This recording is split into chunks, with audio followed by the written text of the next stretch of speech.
I'm feeling hyper today. I'm feeling hyper horology today. I'm feeling Roger Dubuis Excalibur single flying tourbillon in Eon Gold today.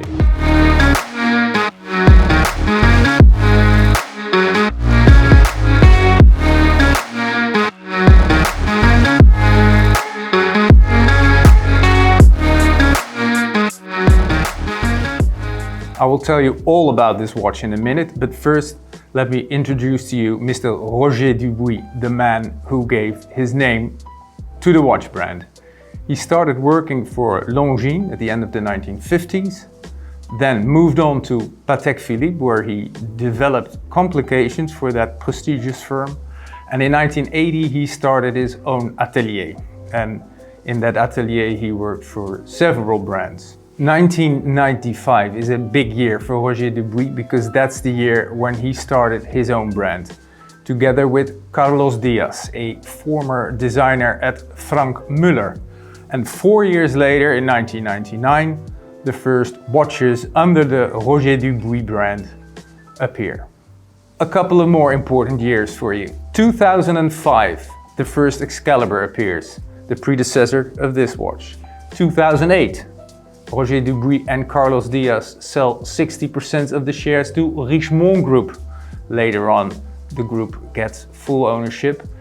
And the sad year is, of course, 2017, the year Roger Dubuis sadly dies. The Excalibur, a watch with a mythical name, named after King Arthur's sword. And it is quite an extravagant watch. It always has been and it always will be. And it is the backbone of the current Roger Dubuis collection. The Excalibur single flying tourbillon. What you see here is the new Excalibur, meaning it is a sleeker and leaner Excalibur than ever before. A 42mm case, 12.7 millimeters high, but it's still easily recognizable as an Excalibur because of the notched bezel and the triple lugs. What else do you need to know about this watch? Well, it is very practical because it is 100-meter water resistant. You wouldn't expect this from a pink gold tourbillon because yes, it is a tourbillon, it is a single flying tourbillon. Of the Excalibur single flying tourbillon, 3 versions have been made. 88 pieces each, grey titanium, white gold and Eon Gold. Pink gold Roger Dubuis uses. Yes, I'm hyped up about this hyper watch, but there's even a more hyper version of this watch, 8 to be precise, and that's a version with 60 baguette cut diamonds in the bezel that glow in the dark because of colored superluminovi that's underneath. The star of the show of this Excalibur is of course the star-shaped caliber RD512 SQ. RD for Roger Dubuis, SQ for skeletonized. And my God, it is skeletonized, but in a very spectacular way. The straight lines are very modern and the finishing is of the highest level. I really like the industrial finishing on top of the bridges of the star and the shining beveled edges of it. It really gives a luxurious contrast. Even more luxurious is, of course, the tourbillon, the flying tourbillon at 7 o'clock. Flying because there's no bridge on the top, giving it a completely unobstructed view. If you ever have the chance, take a closer look at the tourbillon itself, because it is quite spectacular. Not just the shape, but also the materials used. The bottom of the cage is made of titanium, very lightweight material because weight is everything in a tourbillon. And the top of the tourbillon cage is made of a mirror polished cobalt chrome material that just looks bloody nice.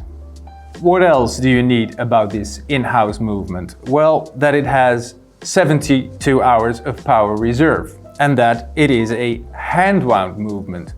The automatic movements Roger Dubuis uses have micro rotors. This one is more clear because of that. It has more light going through because the rotor is absent.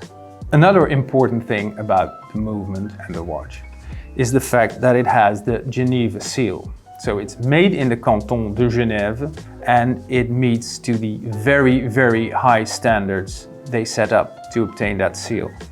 Who is it for?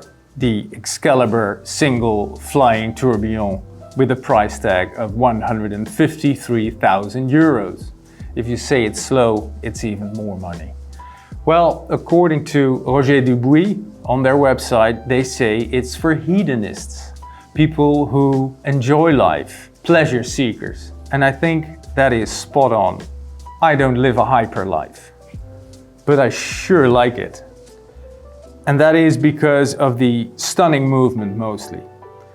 The triple lugs are not really my thing, but the slimmer case, the 42mm diameter, and as I said, the movement, it is just spectacular. It's really fun wearing this watch. So what about you? If you had 150,000 euro to burn, would you burn it on an Excalibur? Or would you go for something more Patek-ish? If you enjoyed the video, like it, subscribe, and I will see you soon again, I hope.